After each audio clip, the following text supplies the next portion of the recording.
Never get attached to how God provided. Never get attached to how God provided. But instead, stay attached to who provided. Don't get attached to how God provided, but be sure to stay attached to who provided, which is God. Stay attached to God, not to how He provided for your need.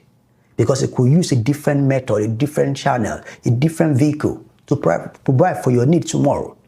Okay? But stay attached to Him.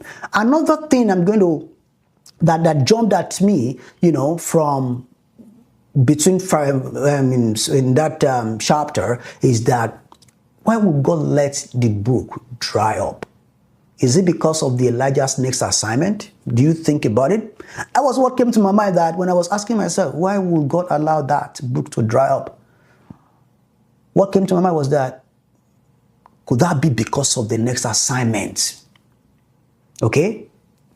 Was it because of Elijah's next assignment? Because as we read forward, we could see that God asked him to leave that place and go to Zarephath. There's another assignment waiting for Elijah in Zarephath. Okay? Let's go to verse 8.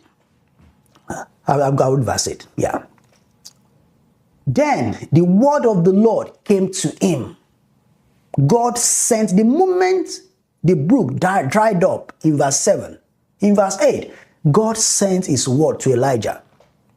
Okay? That something dried up in our lives, in our situation, whatever is, something that used to be a channel of provision suddenly blocked. The source is God. That one is still there, intact.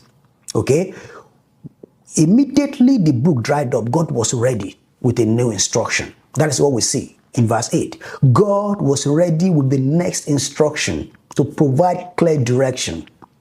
Okay? So, if the brook didn't dry up, Elijah might have missed the widow's miracle.